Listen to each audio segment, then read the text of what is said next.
In 60 seconds, Glinda Bennett made a choice that would change everything. Give her last meal to a dying stranger, or let her 8-year-old brothers sleep hungry again. She chose the stranger. 12 hours later, 7 black SUVs appeared at her door. The dying man was worth $3 billion. And his family wanted to know if Glinda had planned the whole thing. Before we continue, kindly tell me where you are watching from in the comments. Now, back to that moment. Back to Glinda. Back to the choice that started everything. 12-year-old Glinda Bennett stood in a rain-soaked alley, her family's last meal trembling in her hands. At home, her 8-year-old twin brothers were crying from hunger. Her mother had fainted that morning, too weak to stand. This soup, barely enough for 3 people, was all they had left. The old man dying in the gutter looked up at her with clouded eyes. "Please," he whispered. "I haven't eaten in days." Glinda's mind screamed, "Jonah, Caleb, Mom, they need this. Walk away." But the stranger's hand reached toward her, trembling. "I'm so cold." She had 60 seconds to decide. Give him everything, and her family starves. Walk away and he dies alone. Glinda opened the container. Steam rose into the rain. She brought it to his lips and watched him drink. Gulping, choking, desperate. She gave him every drop, every molecule her brothers needed, every calorie her mother needed, everything. "You gave me everything," he whispered when the container was empty. Glinda nodded, unable to speak. If she spoke, she'd cry. "What's your name?" she managed. His face went blank. Confusion flooded his expression. I don't remember." He doesn't even know his own name. She didn't know the dying stranger was worth $3 billion. Didn't know his son was the most powerful man in the city. Didn't know that tomorrow morning, everything would change. She didn't know her one act of kindness would either lift her family from poverty or bury them in a scandal that would make the world call her a liar, a manipulator, a con artist who'd orchestrated the whole thing. 6 months earlier, Glinda's life had been different, but already broken. Her father had died drowning in his own lungs, pneumonia they couldn't afford to treat. Before that, he'd drowned them in debt, gambling debt, the kind that made men in expensive cars knock on their door with smiles that promised violence. Glinda's mother, Isabel, worked triple shifts, cleaned office buildings at midnight. But bodies aren't meant to run on empty, and eventually, Isabel's gave up. The twins, Jonah and Caleb, had stopped asking about food. They just sat on the floor with one broken crayon, drawing pictures of meals they remembered from before. That November morning, Glinda had walked 4 miles in rain to the charity center, waited 3 hours. When the volunteer handed her a single container of soup, Glinda clutched it like it was made of light. Halfway home, she heard the cough, wet, violent, coming from behind the dumpsters. "Keep walking," her survival instinct screamed. But Glinda's feet stopped anyway. The old man lay crumpled in the gutter, half submerged in rainwater that ran brown with filth. His clothes were expensive once. She could tell by the stitching, but now soaked and torn. His lips were blue. People walked past on the main street. A woman in heels stepped around the alley without looking. A man in a suit crossed to the other side. No one stopped, but Glinda saw him. After she gave him the soup, Glinda ran to the corner store. Mr. Patel called 911. She sat with the old man in the rain, holding his hand, keeping him conscious. When the ambulance arrived, a paramedic pressed a granola bar into Glinda's palm. "You're a good kid. Go home." But Glinda stood there long after the sirens faded, the empty container at her feet, feeling something crack inside her chest. She'd given away everything. Her brothers would cry tonight. Her mother might not survive. And somehow that felt less devastating than walking away would have. When she got home empty-handed, Jonah's small voice broke her. "Did you bring food?" Glinda shook her head. Caleb's face crumpled. "I'm sorry," Glinda whispered. "I'm so sorry." That night was the longest of her life. The twins cried themselves to sleep, their hollow stomachs audible in the darkness. Isabel drifted in and out of consciousness, and Glinda lay awake, wondering if her kindness had just killed the people she loved most. In the real world, Kindness got you nothing but pain. In the real world, good people finished last. In the real world, the knock came at dawn. Heavy, authoritative, shaking the whole door. Glinda jerked awake, heart hammering. The landlord. 6 months of unpaid rent. "Don't open it," her mother whispered, terror in her voice. But Glinda pulled open the door and froze. A man in a black suit stood there. Behind him, the narrow hallway was filled with more suited men. 6, 7. Standing at attention like Secret Service. "Glinda Bennett?" the first man asked. She nodded, speechless. "My name is Theodore Ashford. I work for the Harrington family." He paused. "The old man you helped yesterday? The one you gave your meal to?" Glinda's breath caught. "Is he okay?" "He's alive. Because of you." Theodore glanced past her, taking in their poverty. When he looked back, there was respect in his eyes. "Miss Bennett, that man you saved is William Harrington, one of the wealthiest men in the country, and his son would very much like to speak with you." The name meant nothing to Glinda. Theodore seemed to read her confusion. "If you'll look outside." Glinda moved to the grimy window. Her breath stopped. 7 black SUVs lined the entire street. Neighbors pressed against windows, filming. People gathered, pointing, whispering. And standing beside the center vehicle, looking up at her window, was a man whose face appeared on every billboard in the city. Julian Harrington. "He's not here to evict you," Theodore said quietly. "He's here to thank you, and to make sure the girl who saved his father's life never goes hungry again." Glinda stared at the SUVs, the billionaire, the promise of salvation. This wasn't real. Things like this didn't happen to people like her. "What does he want?" she whispered. Theodore smiled, sad but genuine. "To prove that kindness matters, that good people don't finish last." But Glinda had learned that nothing came free. Every gift carried a price. She looked at the men in suits, the cameras already appearing on the street, the billionaire waiting below. It always started beautiful. But how would it end? What would you do? Would you open that door? Would you trust it? Hold that question. Because what happens next will test whether Glinda's kindness was the best decision she ever made, or the worst. The hotel suite had 3 bedrooms, marble bathrooms, and a living room larger than their entire apartment. 24 hours after the knock at dawn, Glinda stood at floor-to-ceiling windows, staring at the glittering city below. In her pocket, a debit card Theodore had given her, connected to $50,000 for immediate needs. The $1 million check sat in her mother's purse, still untouched, still too impossible to process. Behind her, Jonah and Caleb laughed in their first real bath in weeks. Her mother slept on a mattress that didn't smell like mildew. They were safe, federal warm. So why did Glinda feel like she was falling? A knock at the door. She checked the peephole. Julian Harrington stood alone except for one distant bodyguard. Glinda opened the door. "Mr. Harrington?" "Julian, please." He looked different. Jeans, a simple sweater, hair slightly disheveled. More human. "I wanted to check if you needed anything." "We're fine." Then, because it felt inadequate, "This is too much. It's not nearly enough." His expression was earnest. "May I come in? Just for a moment." Glinda hesitated, then stepped back. Julian entered, his gaze sweeping the room. He relaxed when he heard the children's laughter from the bathroom. "They sound happy," he said softly. "They are. For the first time in months." Glinda crossed her arms defensively. "Why are you really here?" Julian moved to the window. "I visited my father this evening. He's better. Still confused, still lost. But alive. Breathing." He turned to face her.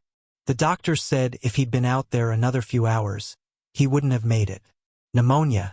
Dehydration. His body was shutting down." Glinda's chest tightened.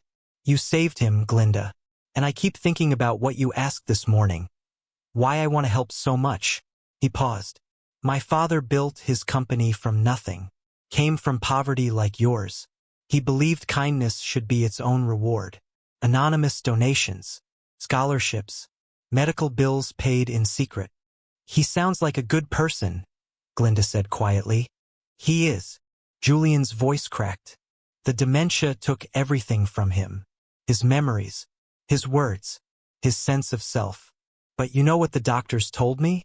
When they examined him, he kept saying one word, girl, girl, girl. Tears filled his eyes. He couldn't remember his name, couldn't remember me. But he remembered you. Glinda's own tears fell. I want to show you something. Julian pulled out his phone, hesitated, then held it out.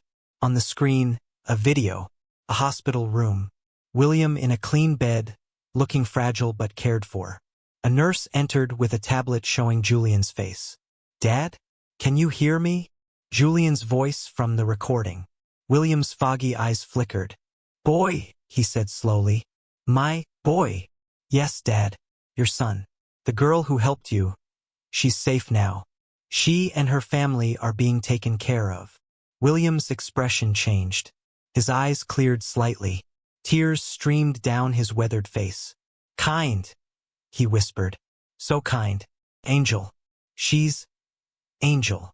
The video ended. Glinda's hand trembled as she returned the phone. He remembers kindness. That's all he remembers.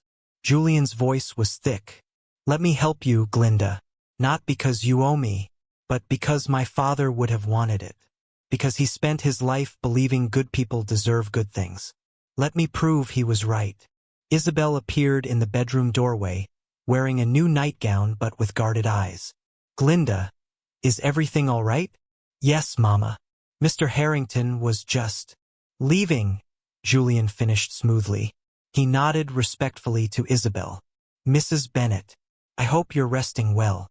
Why is this so important to you? Isabel asked bluntly. A reward, I understand, but you're talking about changing our entire lives. Why? Julian met her gaze.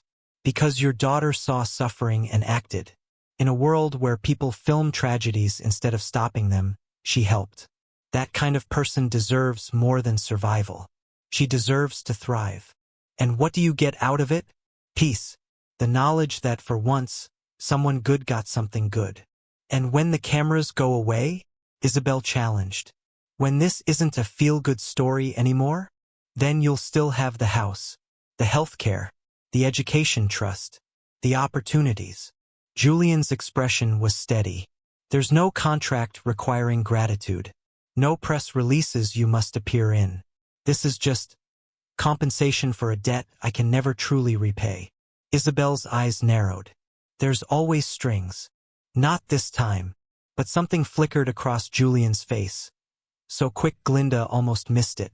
But what was it? After Julian left, Isabel moved to the window. I don't know if I believe him, baby. Men like that don't give without taking eventually.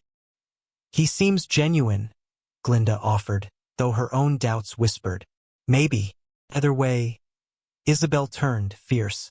You did a good thing. You saved a man's life. Whatever comes from this, whatever his motives, that truth doesn't change. Don't let anyone make you doubt it. That night, Glinda lay in impossible softness. Through the wall, Jonah and Caleb's even breathing, the sound of children sleeping with full stomachs. She should feel happy, grateful. Instead, she felt afraid, because nothing came free. And somewhere in this city, someone was watching. Someone who had plans for William Harrington's fortune, and Glinda Bennet was now standing in the way. The next morning, Glinda woke to voices in the living room. Theodore stood with a sharp-suited woman whose smile didn't reach her eyes. Good morning, Glinda, Theodore said warmly. This is Diana Frost, Harrington Enterprises Legal Department. Diana's smile tightened. Miss Bennet, I hope you slept well. Something about the woman's tone made Glinda's skin prickle.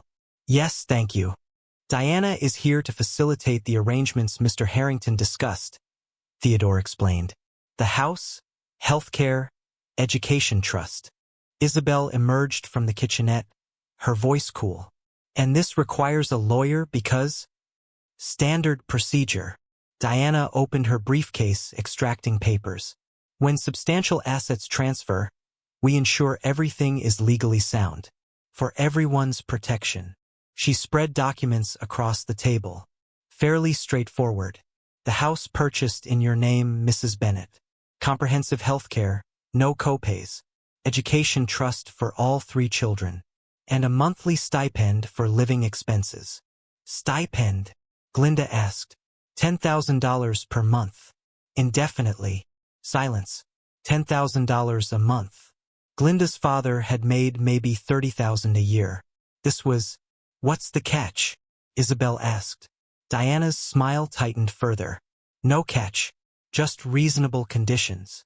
There it is, Isabel muttered. Truly minimal, Diana insisted. First, the family agrees not to speak to the press without prior approval from our PR team. This protects your privacy as much as Mr. Harrington's.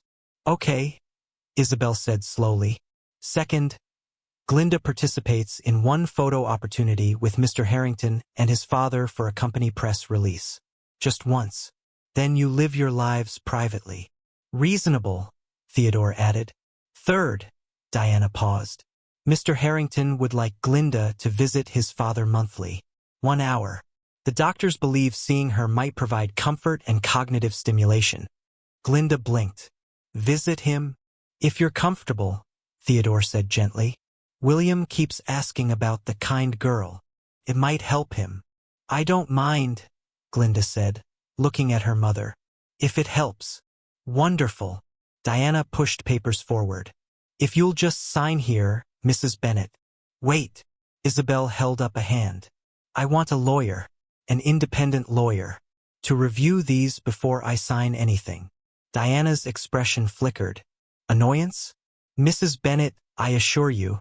Then an independent lawyer will confirm that. Isabel's voice was steel. I'm not signing without representation. No offense. Theodore smiled. None taken. Actually very smart. I can recommend. No, Isabel interrupted. I'll find my own. Someone not connected to Harrington money. Tension crackled. Diana closed her briefcase with a sharp click. Of course. Take all the time you need. Her smile was ice. We'll be in touch. After they left, Jonah emerged, eyes wide. Mama, why did you do that? They're trying to help. Maybe they are, Isabel said. Or maybe there's something in those papers I don't understand. Either way, we're not signing until someone who works for US tells us it's safe. But what if they take it back? Caleb asked, voice small. Isabel knelt, pulling both boys close. Then they never meant it. And we'll survive like we always have. But I won't sell our freedom for comfort. Not ever. Glinda watched her mother. Broke, desperate, but still fighting. Pride swelled in her chest. That evening, Theodore called. I'm sorry about Diana. She can be intense. But Mrs. Bennett is absolutely right to want independent counsel. In fact, Julian wants to pay the attorney fees. No strings. He wants you to feel safe. Why is he being so nice? Glinda asked. Theodore was quiet. Can I tell you something? Off the record. Okay. Julian is one of the most ruthless businessmen I've worked for. He's built an empire through hard decisions and never backing down. But his father was his moral compass. When William got sick, something broke in Julian. Then you came along, embodying everything his father believed in. You gave him hope the world isn't completely broken. That's a lot of pressure, Glinda whispered. I know. And if it ever feels like too much, you can walk away. Despite Diana's paperwork, Julian doesn't want to trap you. He wants to help. But that night, Glinda found her mother crying in the bathroom. Legal papers spread before her. Mama! Isabel looked up, face wet. I found a lawyer. She's reviewing them for free because she heard our story on the news. She laughed brokenly. Everyone wants to help now. Where were they 6 months ago when your father was dying? When we were being evicted? Glinda sat beside her. Does the lawyer think the papers are bad? No. She thinks they're surprisingly fair. Which scares me more. Isabel wiped her eyes. Because if Julian Harrington is really this good, this kind, what happens when we disappoint him? When we're not the perfect charity case? When he realizes we're just broken people trying to survive? Maybe he already knows, Glinda said quietly. Maybe that's why he wants to help. But she didn't fully believe it. And neither did her mother. The photo shoot happened 2 days later. They were taken to William's care facility. Beautiful, more luxury hotel than medical center. William sat in a wheelchair by a sunny window. When he saw Glinda, his cloudy eyes brightened. "Girl," he said. "Kind girl." Glinda knelt beside him, taking his frail hand. "Hello, Mr. Harrington. How are you feeling?" "Better." You gave me soup." "I did." "Why?" The question was so simple. "Because you needed it. And I had it to give." William's eyes filled with tears. "Good girl. Good heart." He looked at Julian. "My boy. This is good girl." "I know, Dad," Julian said softly. "That's why we're helping her family." The photographer captured the moment. Glinda holding William's hand, Julian behind his father, all connected by that one act in a rainy alley. But the photograph didn't capture the woman watching from the doorway. Elegant, cold, designer clothes screaming old money. Victoria Harrington, Julian's aunt, William's sister, and the person who'd spent 6 weeks trying to have William declared incompetent so she could control his fortune. The person who now saw Glinda Bennett as an obstacle to billions of dollars. And Victoria Harrington did not tolerate obstacles. Victoria Harrington was not accustomed to obstacles. At 63, she'd perfected the art of getting what she wanted. A strategic divorce, 50 million. Smart investments, tripled. And when William started showing dementia symptoms, she'd seen opportunity. Control of his estate, his company shares. Billions. She'd needed William declared incompetent. The legal proceedings were nearly complete. His disappearance had actually helped. A man who wanders away, can't remember his name, endangers himself? Clearly unfit. The conservatorship was supposed to be finalized next week. Then this child appeared. This nobody who'd found William and turned him into a saint story the media couldn't stop covering. Worse, Julian was using it. Making a spectacle of his father's rescue. Painting William as tragic but beloved, deserving protection and dignity. It was destroying Victoria's narrative of a man too far gone to matter. She watched now as Julian posed with William and the girl. The photographer captured their moment. All warmth and redemption. Disgusting, Victoria thought. After the shoot, she approached. "Julian, darling, might I have a word?" Julian's expression shuddered. "Aunt Victoria, I didn't know you were here. I came to visit my brother." She turned to Glinda, smile sharp. "And you must be the famous Glinda Bennett, the girl who saved William." Glinda stood warily. "Yes, ma'am." "How fortunate for you." Victoria's eyes glittered. "One act of kindness, and suddenly your family is set for life. Quite the return on investment." "Aunt Victoria," Julian warned. "I'm simply making an observation." Victoria's focus remained on Glinda. "Tell me, dear, when you gave William that soup, did you know who he was?" "No," Glinda said quietly. "But you know now. And now you're living in luxury, aren't you? Hotel suites, new clothes, $1 million check." Her smile was poison. "My nephew is quite generous, isn't he?" "He's been very kind." "Kind?" Victoria laughed. "Julian, you've always had such a soft heart, just like William.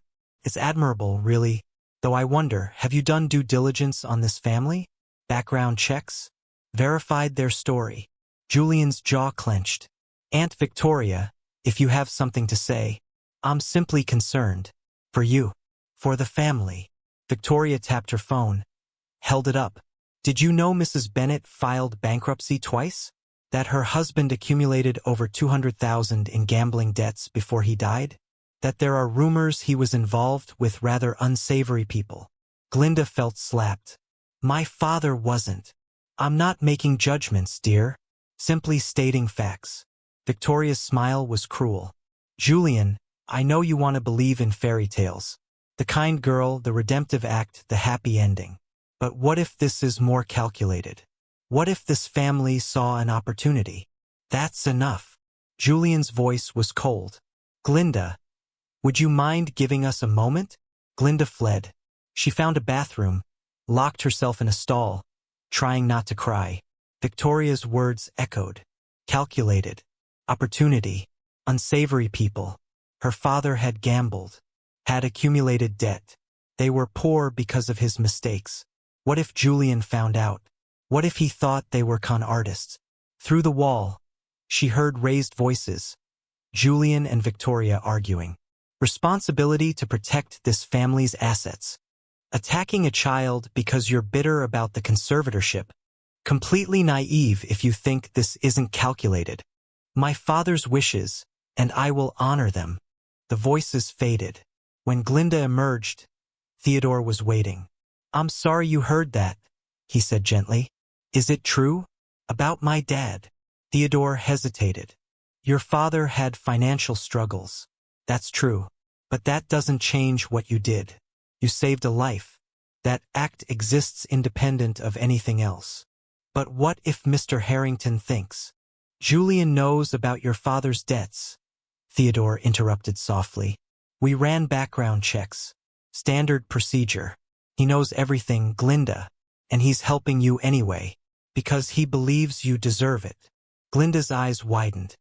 He knows. He knows. And it doesn't matter to him. What matters is that you showed kindness when it cost everything. Theodore squeezed her shoulder. Don't let Victoria poison this. She's angry because helping you doesn't help her. That's all. But that night, back at the hotel, Glinda couldn't stop thinking about Victoria's words. What if this is more calculated? She hadn't calculated anything. She'd just helped someone suffering.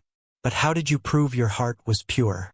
Her mother found her on the balcony, staring at city lights. Theodore told me what happened, Isabel said quietly. Mama, did Daddy really owe that much? Silence. Then, yes, he had a problem. Gambling. He'd go to casinos convinced he'd win big.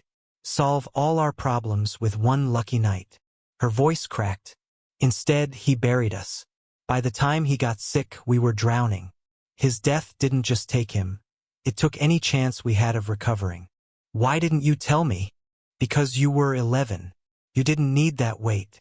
Isabel turned Glinda to face her. But listen, your father's mistakes are not your burden. You're not responsible for his debts, financial or moral. You're your own person, and you're a good person. But what if people think? Let them think whatever they want. You know the truth. I know the truth. Julian knows the truth and still wants to help. That's what matters. But Glinda wasn't sure, because the next morning, everything changed. The scandal broke at dawn. Someone, almost certainly Victoria's people, leaked William's medical records. All of them. His dementia diagnosis, psychiatric evaluations, moments of confusion and fear, his most vulnerable private struggles exposed. It was illegal, unethical, and devastatingly effective. The records showed William had expressed fear in his lucid moments. Fear people were taking advantage. Fear he couldn't trust his own mind. Fear someone might exploit his condition. Victoria's lawyers seized it immediately. Press conferences. Headlines. William Harrington feared exploitation before disappearance. Dementia patients' own words suggest vulnerability. Overnight, the narrative shifted. Glinda wasn't a hero. She was a possible predator. Her kindness was reframed as step one in a long con. It's character assassination, Catherine Rodriguez, Julian's lawyer, said during an emergency meeting. The leak itself is illegal. We're filing complaints. It doesn't matter, Isabel interrupted, looking hollowed out. The damage is done. Everyone thinks we're monsters. Not everyone, Julian insisted. Enough people. Isabel turned to him. Can we win this? Be honest. Catherine and Julian exchanged glances. Finally, Catherine spoke. The legal case? Yes. Victoria overstepped. But public opinion. She trailed off. We've already lost that, Isabel finished. No, Julian said. We just need. Stop. Isabel held up a hand. I've made a decision. We're done. Mama, no, Glinda protested. Yes.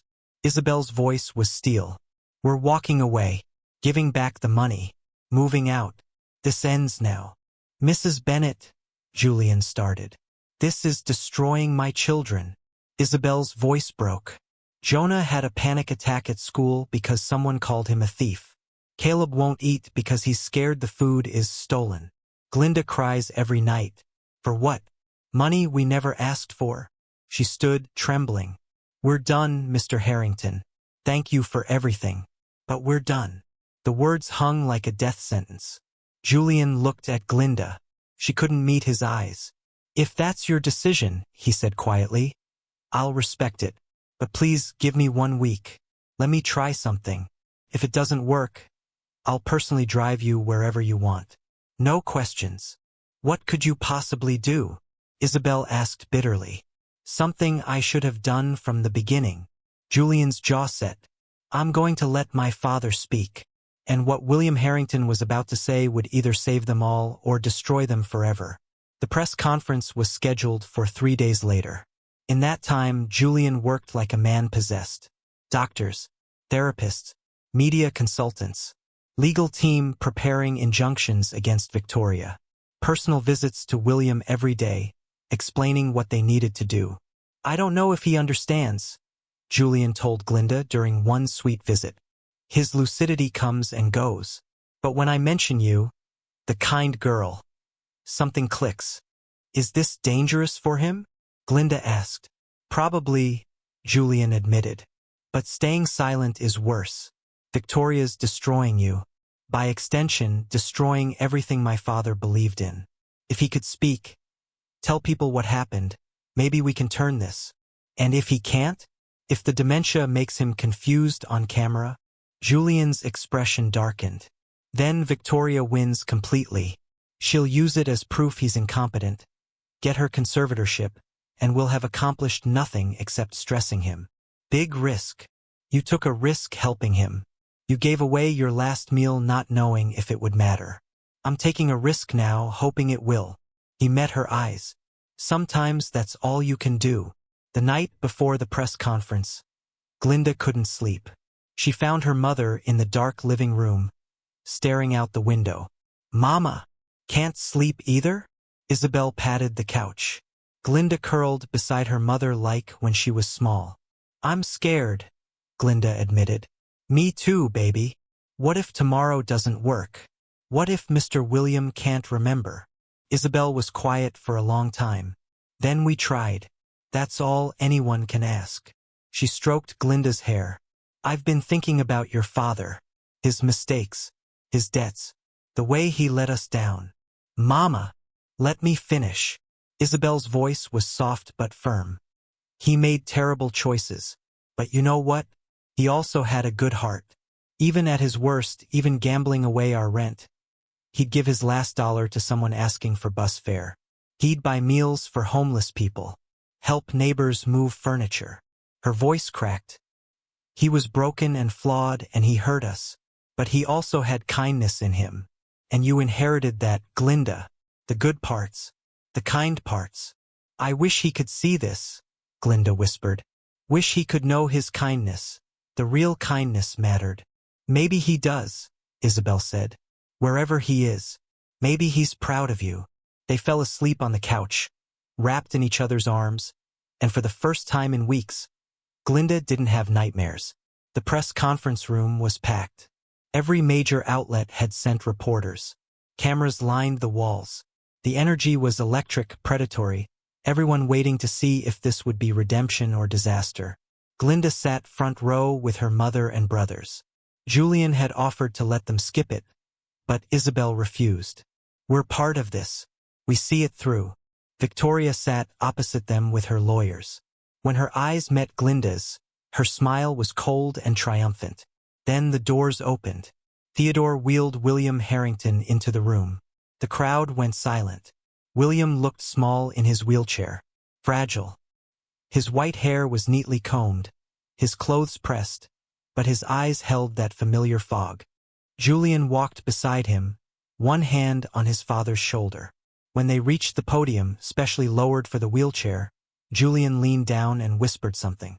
William nodded, though it wasn't clear if he understood. Julian stepped to the microphone. Thank you all for coming. I'm going to make a brief statement, and then my father has something he'd like to say. Murmurs rippled through the crowd. Victoria's lawyer leaned over to whisper in her ear. Over the past 2 weeks, Julian began, his voice steady but tight with emotion. My family has been attacked by lies, innuendo, and character assassination. My aunt, Victoria Harrington, has suggested the Bennett family exploited my father's condition for financial gain. That Glinda Bennett, a 12-year-old child, orchestrated an elaborate scheme. He paused, his gaze sweeping the room. I'm here to tell you that's categorically false. And I'm not the only one who knows it. He stepped back. Theodore adjusted the microphone down to William's level. William stared at the crowd, confusion washing over his face. Seconds ticked by. The silence became uncomfortable. Come on, Glinda thought desperately. Please remember. Please.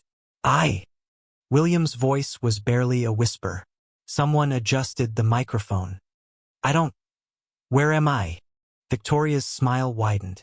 Julian knelt beside his father. Dad, do you remember the girl who helped you? The kind girl. William's eyes roamed the crowd, unfocused, lost. Then they landed on Glinda. Something shifted. His eyes cleared just a fraction. Just enough. Girl, he said. Kind girl. That's right. Julian encouraged gently. Can you tell everyone what happened? William's face scrunched with concentration. When he spoke, the words came slowly, painfully, like pulling them from deep water. I was cold, wet, scared. His hands trembled on the wheelchair arms. People walked past, looked through me, like I wasn't there. A tear rolled down his weathered cheek. I thought I would die, alone, in the rain. The room was absolutely silent now. Not a camera clicked. Not a breath sounded. Then, William's voice strengthened slightly. Then the girl came. Small, dirty, but kind. So kind. He looked directly at Glinda. You gave me food. Your food. You stayed. I did? Glinda said softly, tears streaming down her face. Why? William asked the same question he'd asked before. Because you needed help, Glinda answered. William smiled. It was heartbreaking, full of understanding and pain and gratitude. Good girl, good heart. He looked at the crowd. This girl, she saved my life.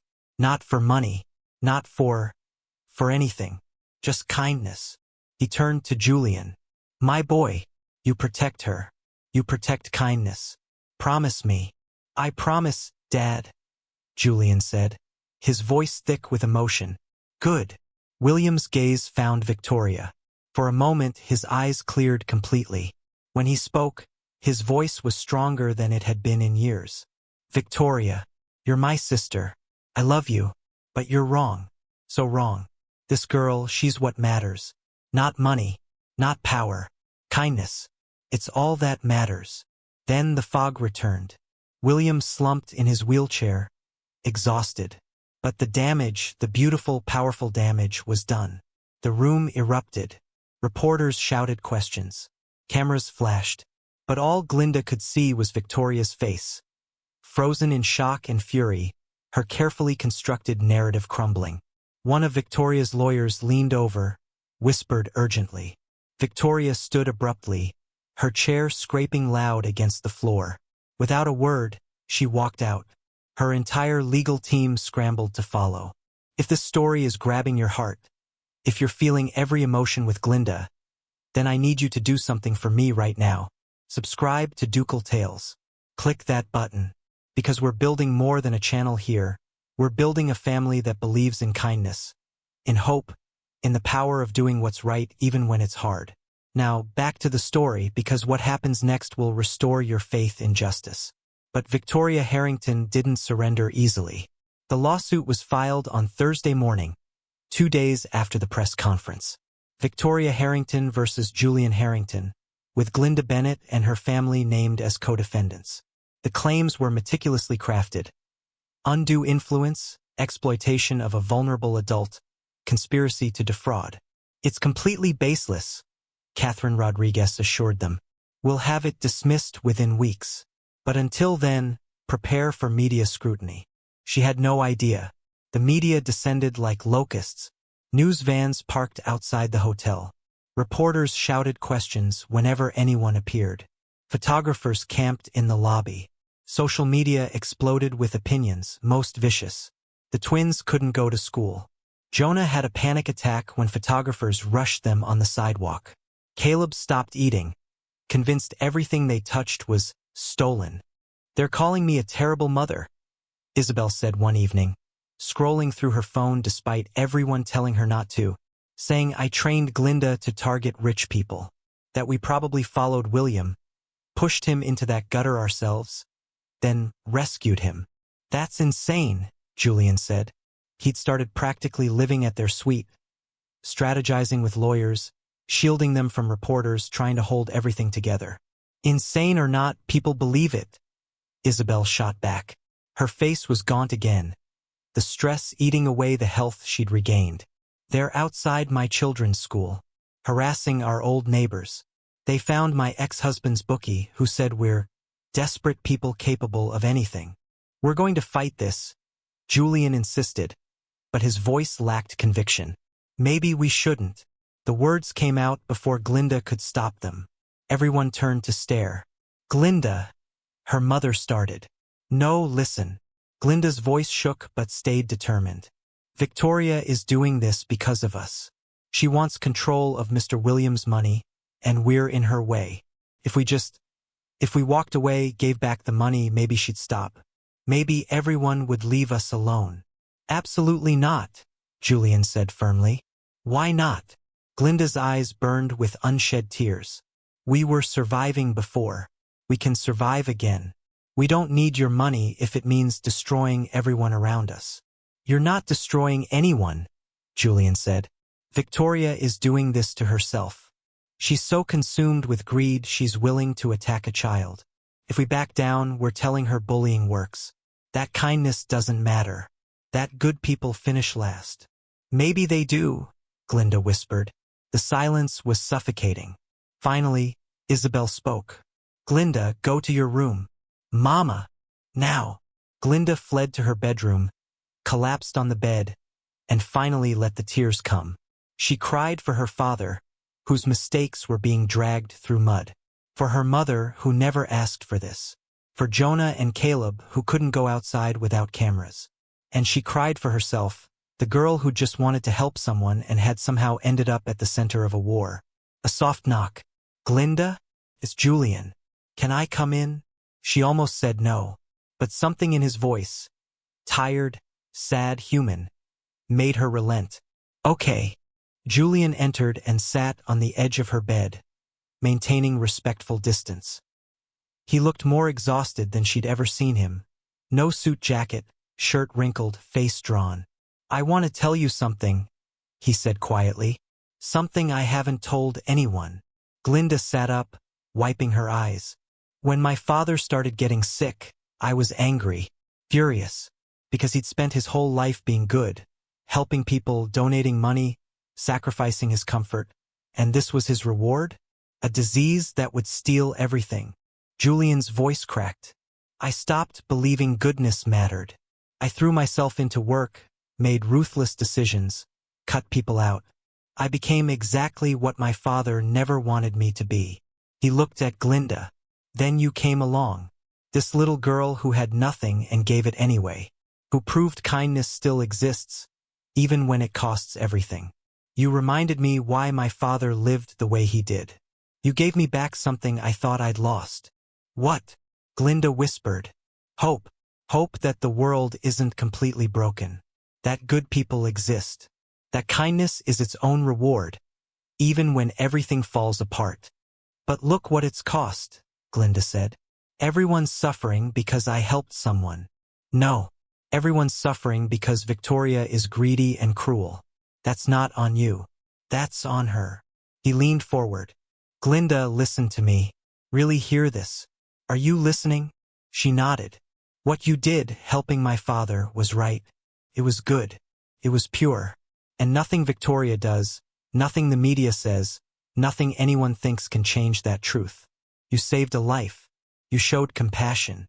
You were brave when everyone else was cowardly. His voice intensified. Don't let them steal that from you. Don't let them make you regret being kind. But maybe kindness isn't enough, Glinda said. Maybe in the real world it just makes you a target. Maybe, Julian admitted.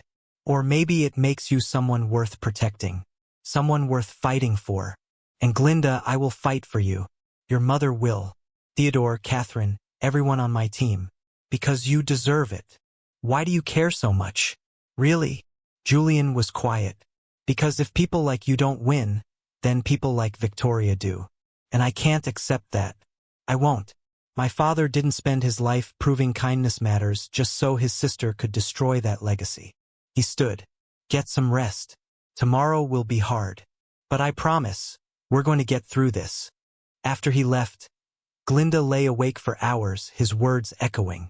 She wanted to believe him, but the next day proved just how wrong that hope was.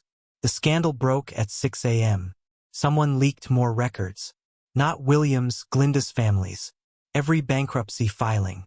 Every eviction notice. Her father's gambling debts itemized. The loan sharks he'd borrowed from, names, amounts, threats. Medical bills they'd never paid. Utility shutoffs. Everything. It was a violation. Possibly illegal. And devastatingly effective.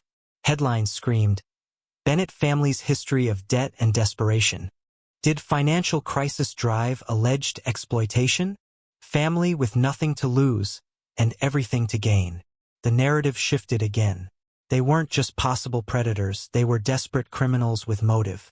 Where did they get this? Isabel asked, her voice hollow. They were gathered in the suite at dawn. Catherine and Julian having rushed over the moment the story broke. Some of it's public record, Catherine said grimly. The bankruptcies, evictions. But the loan shark information? That's not public. Someone dug deep. Or, she paused. Someone talked. Someone who knew your husband. Who would do that? Glinda asked. Someone Victoria paid, Julian said flatly. She's not just playing defense anymore. She's trying to completely destroy your credibility. Isabel stood and walked to the window. The sun was rising over the city. Beautiful, indifferent. I want you to be honest with me, Julian. Really honest. Can we win this? Julian and Catherine exchanged another glance. This time, the silence stretched longer. The legal case, yes, Catherine finally said. Victoria has overstepped repeatedly. The leaked medical records alone will hurt her case. But, Isabel prompted. But the court of public opinion is different. And Victoria is very good at manipulating it. She has unlimited resources, connections, PR firms. Catherine's expression was pained. I won't lie to you, Mrs. Bennett. This is going to get worse before it gets better. Isabel closed her eyes. When she opened them, they were filled with something that looked like defeat. Then I'm making a decision. We're done. Mama, no, Glinda started. Yes. Isabel's voice broke. We're walking away. We're giving back the money. Moving out.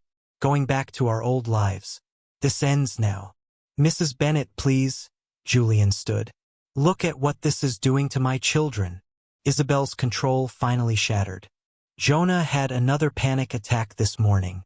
He wet the bed for the first time in 4 years. Caleb won't speak. He just sits there, rocking, silent. Glinda cries herself to sleep every night. Her voice rose. My babies are being destroyed. And for what? Money we never wanted? A life that's killing us? She turned to Julian, tears streaming. You're a good man. I believe that. But your aunt is a monster, and she will not stop until she's buried us. I won't sacrifice my children's sanity to prove a point. Give me 1 more week, Julian said desperately. Please, just 1 week. Let me try. Try what? Isabel demanded. What could you possibly do that would make this better? Your father already spoke at the press conference. Victoria still filed suit. The leaks keep coming. What's left? Julian's jaw clenched. Something I've been avoiding because it's nuclear. But if Victoria wants to play dirty, I'll show her what dirty really looks like. What are you talking about? Catherine asked sharply. Victoria has secrets, Julian said. Things she thinks no one knows. The real reason she wants control of my father's estate. It's not just greed. It's desperation.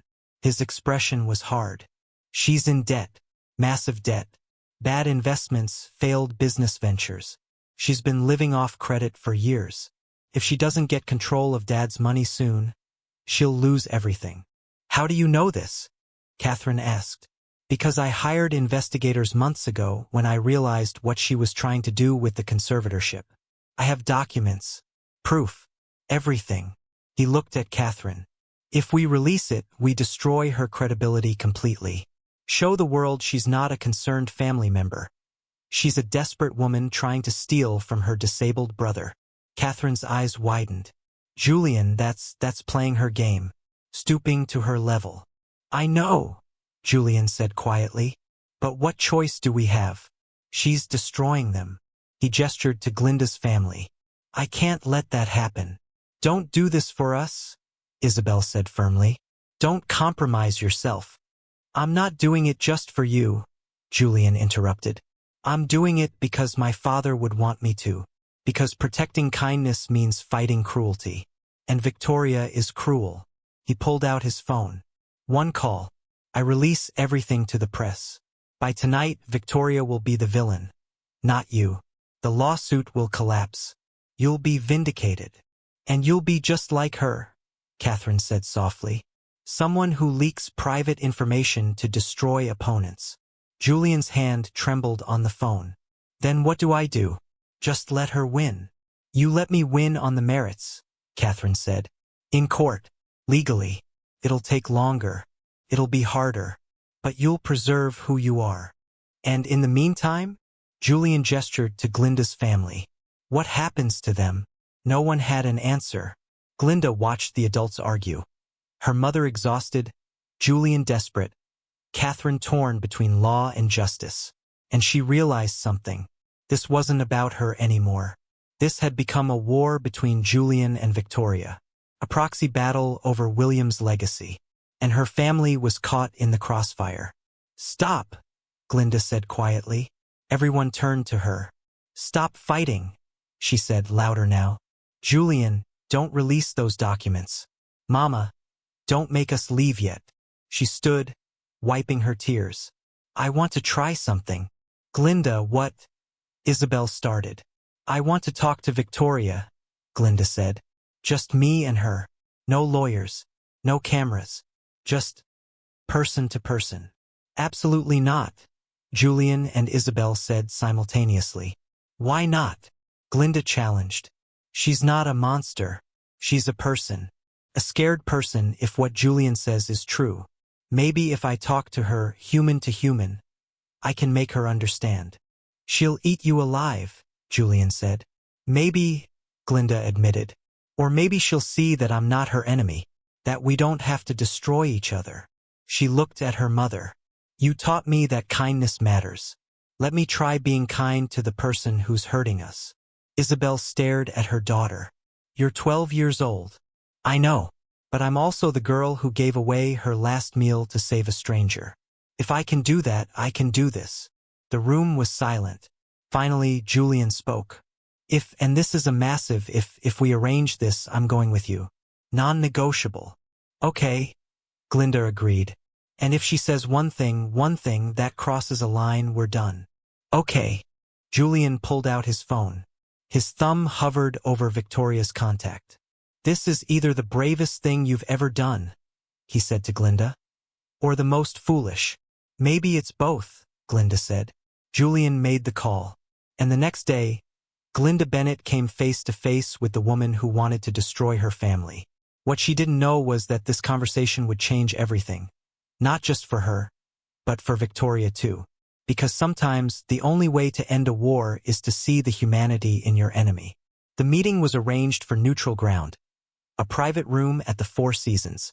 Victoria arrived exactly on time, flanked by one lawyer. She looked immaculate, designer suit, perfect hair, cold eyes. Glinda sat across from her at a small table, Julian beside her. Catherine and Theodore waited outside. For a long moment no one spoke. Finally, Victoria broke the silence. "This was your idea, I'm told." "Yes, ma'am," Glinda said. Her voice didn't shake. She was proud of that. "Why?" "Because I wanted to talk to you. Without lawyers. Without cameras. Just person to person." Victoria's laugh was sharp. "Person to person? Child, you don't know me. You don't know what I'm capable of." "I know you're scared," Glinda said quietly. The room went still. Victoria's expression flickered. "Excuse me? You're in debt," Glinda continued. "Bad debt. You need your brother's money to survive. And I'm standing in your way." She leaned forward. "I understand that. I know what it's like to be desperate. To feel like you're drowning and everyone's watching you sink." "You understand nothing," Victoria said coldly. "I understand more than you think." Glinda's voice remained gentle. "I understand what it's like to make impossible choices. To feel like the world is against you. To be willing to do anything to survive." Victoria's jaw clenched. "Is this a negotiation? Are you offering to walk away in exchange for money?" "No," Glinda said. "I'm offering to walk away for free." Julian stirred beside her. "Glinda, let me finish." Glinda kept her eyes on Victoria. "I'll walk away. Give back the money Julian gave us. Move out of the hotel. Tell the press we realized we were mistaken about what happened. Whatever you need to hear." "Why would you do that?" Victoria asked suspiciously. "Because I don't want to be the reason you lose everything. I don't want to be the person who destroys someone else's life. Even if that person is trying to destroy mine." Glinda's voice cracked slightly. "I gave your brother my last meal because he was suffering. I'll walk away from everything Julian offered because you're suffering too. That's who I am." Silence. Victoria stared at her, something unreadable crossing her face. Then she laughed. But this laugh was different, not sharp, but broken. "You're serious. You're actually serious." "Yes, ma'am." "Julian," Victoria said, not looking away from Glinda. "Where did you find this child?" "She found me," Julian said quietly. "She saved my father when no one else would stop." Victoria finally looked at him. "And you believe her? You believe all of this is real? That she's not playing you?" "I know it's real," Julian said, "because I've watched her give up everything repeatedly. She tried to walk away from my help twice. Her mother tried to walk away 3 times. They don't want my money, Victoria. They never did. They just want to survive without hurting anyone." Victoria stood abruptly, walking to the window. She stood there for a long moment, her back to them. When she spoke, her voice was different, quieter, almost human. "I built my life on being smart, strategic. I married well, divorced better, invested wisely. I was never supposed to end up here. Drowning in debt, desperate, willing to attack a child to save myself." She turned back to them. "Do you know what that feels like? To realize you've become the monster?" "Yes," Glinda said simply. "My father did. He gambled away everything trying to save us. And in the process, he destroyed us. He died knowing he'd failed. That's what desperation does. It turns you into someone you never wanted to be." Victoria's eyes glistened. "I loved my brother. Before the dementia. He was good in ways I never was. Generous. Kind. Everything I pretended to be." Her voice cracked. "And now I'm trying to steal from him. To use his illness against him. What does that make me?" "Human," Glinda said. "Flawed and desperate and human." Victoria wiped her eyes quickly, angrily. "You should hate me. I've tried to destroy you." "Hating you won't help either of us," Glinda said. "But maybe we can help each other?" "How?" Victoria asked bitterly. Glinda looked at Julian. He gave a small nod. "Julian told me about your debts," Glinda said. "What if he helped you? Not with billions, but with enough. Enough to get you stable. In exchange, you dropped the lawsuit. You stopped the leaks. You let us live our lives." Victoria's eyes widened. "Why would he do that?" "Because I asked him to," Glinda said. And because you're his aunt, his father's sister, family. She paused. And because my father taught me that even broken people deserve second chances. Victoria looked at Julian. You'd do that? After everything I've done? Julian's expression was complicated. Pain and anger and something that might have been pity. On one condition. What? You get help, therapy, financial counseling, whatever you need. And you leave my father alone. No more conservatorship attempts. No more exploitation. You let him live out his days in peace.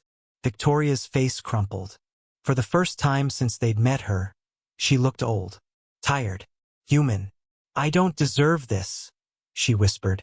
No, Julian agreed. But my father would have wanted it. He believed in second chances, in redemption. He looked at Glinda. And apparently, so does the girl who saved his life. Victoria sank into her chair. Her lawyer leaned over, whispered urgently. Victoria waved him away. I accept, she said finally. I'll drop the lawsuit, stop the leaks, issue a public apology. She looked at Glinda. I'm sorry, truly sorry. You didn't deserve any of what I did to you. Thank you, Glinda said quietly. Victoria stood to leave, then paused at the door. That day in the alley, when you gave William your soup, did you really not know who he was? I really didn't, Glinda confirmed. And you gave him everything anyway. Yes. Victoria shook her head wonderingly. Julian's right. You're exactly like William was. Before the illness. Before everything. She smiled sadly. The world doesn't deserve people like you. But I'm grateful you exist. She left, her lawyer scrambling behind her. Julian turned to Glinda. That was either the bravest or most foolish thing I've ever witnessed. You already said that, Glinda pointed out. It bears repeating. He pulled her into a hug. You just ended a war with kindness. Do you understand how rare that is? I just didn't want anyone else to hurt, Glinda said into his shoulder. I know, Julian said softly. That's why it worked. The lawsuit was dropped the next day. Victoria issued a public statement. A full apology, an admission that she'd acted out of desperation and fear, and a request for privacy as she sought help. The media, hungry for redemption stories, latched onto it immediately. Overnight, the narrative shifted again, but this time in Glinda's favor. Girl who saved billionaire shows mercy to woman who attacked her. Forgiveness and second chances. The Glinda Bennett story. How one act of kindness created ripples of redemption. The lawsuit dissolved. The conservatorship attempt was permanently withdrawn. William's care was secured under Julian's management. And Glinda's family was finally free to live their lives. 3 days after the meeting with Victoria, Julian took Glinda to visit William. The old man was having one of his good days. His eyes were clearer than usual. When he saw Glinda, his face lit up. Kind girl, he said warmly. Hello, Mr. William, Glinda said, taking his hand. You did something, William said slowly. Something good. I can feel it. How do you know? Glinda asked, surprised. Because my boy looks lighter. William gestured to Julian. He's been carrying weight. Now it's gone. His eyes focused on Glinda. You did that. We all did it together, Glinda said. William smiled. You saved me twice. Once in the alley. Once from my sister's hate. His hand squeezed hers. Thank you, kind girl. Thank you. They sat together in the sunshine streaming through his window, and for a moment William Harrington was exactly who he'd been before the dementia. A man who believed in goodness, who saw it in others, who understood that kindness was the only thing that truly mattered. I'm forgetting, William said after a while, his voice tinged with sadness. I can feel it. The fog coming back. That's okay, Glinda said gently. Before I forget, I want you to promise me something. Anything. William's eyes held hers. Keep being kind. Even when it's hard. Even when it costs you. Even when people tell you it's foolish. His voice strengthened. Because kindness is never foolish. It's the only thing that saves us. The only thing that matters. Promise me. I promise, Glinda said, tears streaming down her face. William nodded, satisfied. Then the fog rolled back in and he was lost again. But he was smiling. He was always smiling when Glinda visited. Because even when he forgot everything else, he remembered kindness.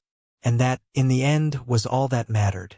6 months later, Glinda stood in the backyard of their new house.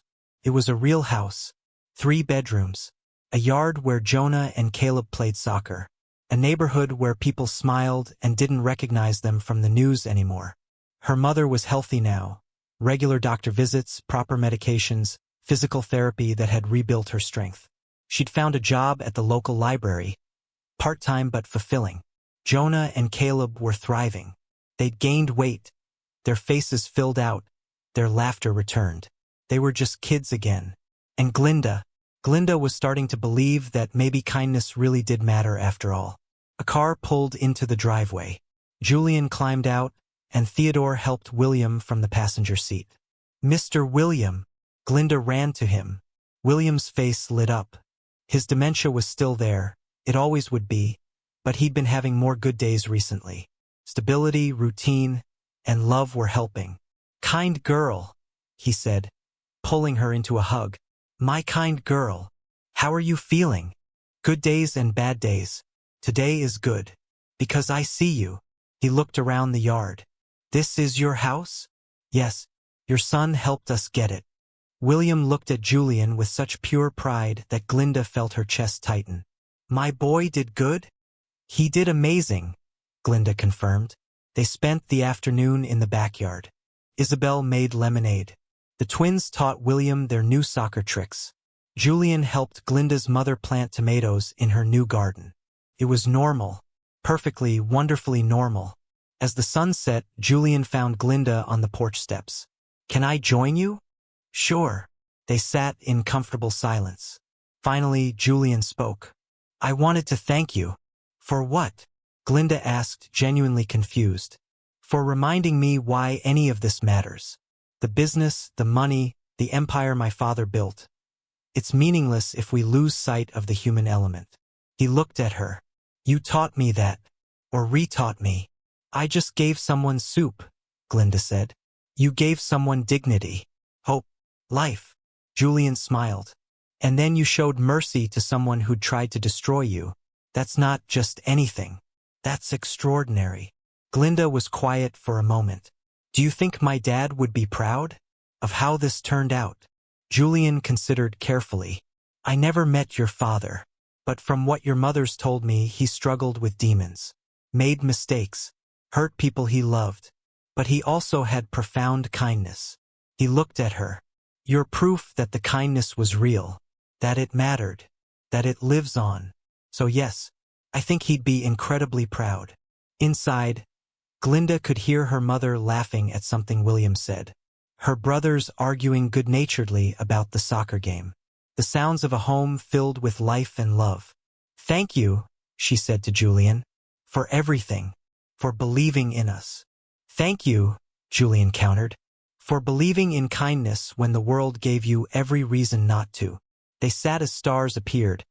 2 people who'd found each other through pain and emerged transformed. Later that night, after everyone had gone home, Glinda found a letter on her bed. It was from Victoria. She opened it with trembling fingers. "Dear Glinda, I'm writing this from a treatment facility. Therapy, they call it. A place where people like me, broken people who've made terrible choices, come to put the pieces back together. I've been thinking about what you said in that hotel room. About second chances. About how even broken people deserve them. You gave me one when I deserved it least. When I was actively trying to destroy you. And I want you to know, I'm not wasting it. I've been honest with my therapist. About the debt. About the desperation. About attacking a child because I was too proud to ask for help. It's humiliating. It's painful. But it's also necessary.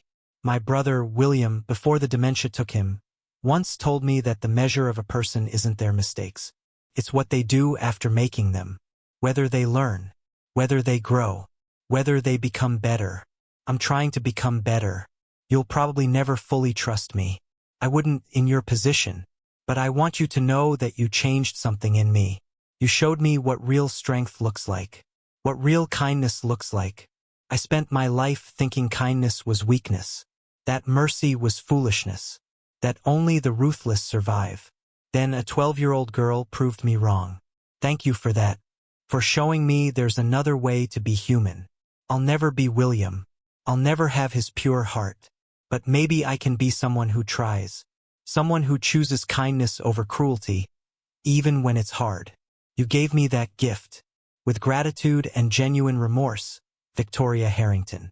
Glinda read the letter 3 times, tears streaming down her face. Her mother found her sitting on the bed, letter in hand. What's that, baby? Glinda handed it over. Isabel read it, her own eyes filling. She's trying, Isabel said softly. That's all we can ask. That people try. Do you think people can really change? Glinda asked. Isabel thought about that. I think people can choose to. Every day. Every moment. They can choose to be better than they were yesterday. She pulled Glinda close. Your father tried. He failed more than he succeeded. But he tried. And in the end, he gave you something precious. A kind heart. That's his real legacy. Not the debt. Not the mistakes. The kindness. I miss him, Glinda whispered. I know, baby. I do too. Isabel kissed her forehead. But he's here. In you. In every kind choice you make. In every person you help. He's here. They sat together in the quiet, and Glinda felt something settle in her chest. Peace. Understanding. The knowledge that broken things could heal. That mistakes could be forgiven. That all people deserve the chance to become better. Because that's what kindness was. Really. Not just helping someone in their moment of need, but believing they could rise from their worst moments and become something more. And sometimes that belief was enough to make it true. 1 year later, Glinda stood on a stage in the beautiful auditorium at Harrington Enterprises headquarters. She was 13 now, taller, healthier, more confident. Her hair was styled, her dress new, but her eyes, those compassionate eyes that had stopped for a dying man in the rain, were unchanged. The first recipient of the Glinda Bennett Kindness Scholarship, she said into the microphone, voice steady, is someone who reminds me why we created this award. In the audience, her mother sat beside Julian and Theodore. William was there in his wheelchair, having one of his clearer days. Jonah and Caleb sat nearby, proud and excited. And in the back row, wearing simple clothes instead of designer suits, sat Victoria Harrington. She'd come despite not being invited, despite the awkwardness, because she was trying. Emma Rodriguez, Glinda continued, is a 16-year-old who spent last winter not on vacation, but organizing coat drives for homeless shelters. When her school cut arts funding, she didn't complain. She raised over $50,000. When she saw a classmate being bullied, she started a peer mentorship program that's helped over 100 students. A young Latina girl walked onto the stage, tears streaming. She was thin, nervous, with eyes that held the weight of hardship. Emma, Glinda said, handing her an envelope, you are exactly what this scholarship honors. You see need and you act. You show up. You care. Full ride to whatever college you choose. All of it. Emma broke down, hugging Glinda. Thank you, she sobbed. Thank you so much. Thank you, Glinda whispered back, for proving people like us still exist. After the ceremony, Glinda found herself surrounded by people sharing their own stories of small kindnesses that changed lives. She listened to all of them, because she'd learned something this year. Everyone had a story. Everyone had moments of pain and moments of grace. And sometimes the smallest acts created the biggest ripples. You're a natural, Julian said, appearing with a glass of punch. I'm exhausted, Glinda admitted, smiling. Welcome to philanthropy. He grinned. You'll be doing this every year, selecting recipients, watching them succeed, knowing you changed lives. We changed lives, Glinda corrected. This isn't just me. What you did absolutely mattered, a voice said. William was there, Theodore pushing his wheelchair. William's expression was clearer than usual. Mr. William, Glinda said, kneeling beside him. I want to tell you something, William said slowly. I won't remember saying it tomorrow. The fog will come back. But right now I'm here, present. And you need to hear this. I'm listening. I've lived a long life, built companies, made money, achieved impossible things. His eyes glistened. But none of it matters as much as what you did. You saw me when I was nothing, when I had nothing to offer. And you helped anyway. His hand cupped her cheek. You are the best of humanity, Glinda Bennett. Promise me you'll never forget that. Never let the world make you cynical. Keep your kind heart. It's precious. I promise, Glinda whispered, tears falling. William smiled. Keep being kind, even when it's hard, even when it costs you, because kindness is never foolish. It's the only thing that saves us. Promise me. I promise. William nodded, satisfied. Then the fog rolled back slightly, and he was drifting. But he was smiling. 5 years later, Glinda Bennett stood at her high school graduation, valedictorian honors pinned to her gown. She was 18 now, still kind, still compassionate, but also strong, confident, ready to face the world. In the audience, her mother sat beside Julian and Theodore. William had passed 2 years ago, peacefully in his sleep. But his legacy lived on, in the scholarship fund now sending 15 students to college annually, in the hospital wing bearing his name, in every person touched by his generosity. And in Glinda, always in Glinda. 5 years ago, Glinda began her speech. I learned something important. I learned that one moment of kindness can change everything. One decision to help instead of walk away. One choice to give when you have nothing left. She looked at her mother. I learned that good people exist, even when the world tries to convince you otherwise. That families can survive anything together. That hope isn't naive. It's revolutionary. Her eyes found Julian. I learned that some use their privilege to build walls, but others use it to build bridges. That wealth without compassion means nothing. That power without purpose is just noise. She took a breath. But most importantly, I learned that you don't have to be rich to be generous. Don't have to be powerful to make a difference. You just have to care. You just have to act. You just have to see people, really see them, and treat them like they matter. The audience was silent. So my challenge to my fellow graduates is this: be the person who stops, who helps, who gives. Not because you expect rewards, but because it's right. Because in a world that often feels broken, kindness is how we put the pieces back together. She smiled. And who knows? Maybe your one small act will change everything. Maybe your kindness will ripple out in ways you can't imagine. Maybe you'll save someone's life without realizing it. The applause was thunderous. After the ceremony, Julian approached with an envelope. This is from me. Don't open it until you get to college. What is it? A letter. Some advice. Some embarrassing sentimentality. He pulled her into a hug. I'm so proud of you, Glinda. You've become everything I knew you could be. I couldn't have done it without you. Yes, you could have. You just would have had to work harder. He smiled. But I'm glad I got to be part of your story. That night, the Bennett family had dinner together, just the 4 of them. Isabel had cooked Glinda's favorite meal. Jonah and Caleb, now gangly teenagers, teased her mercilessly about her speech. It was perfect, normal, home. As Glinda lay in bed that night, she thought about the girl she'd been 5 years ago. Scared, hungry, desperate. That girl had given away her last meal to a dying stranger and changed everything. She thought about William Harrington, who'd spent his life proving kindness mattered, who'd remembered her even when he couldn't remember his own name. She thought about her father, whose flaws had nearly destroyed them but whose capacity for compassion had been passed down. She thought about Victoria, who'd tried to destroy them but had found redemption instead. And she thought about her future, the people she'd help, the lives she'd touch, the kindness she'd spread. Because that rainy evening in an alley had taught her something essential. You never know when one small act will change the world. So you just keep being kind. You just keep helping. You just keep believing that goodness matters. And sometimes, maybe more often than we think, the world proves you right. Dr. Glinda Bennett stepped out of the hospital where she'd just completed her residency. 23 years old. A physician, specializing in providing care to underserved communities, the homeless, the desperate, the invisible people everyone else walked past.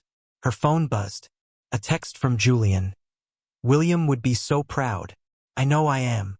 She smiled, typing back, "Thank you. For everything.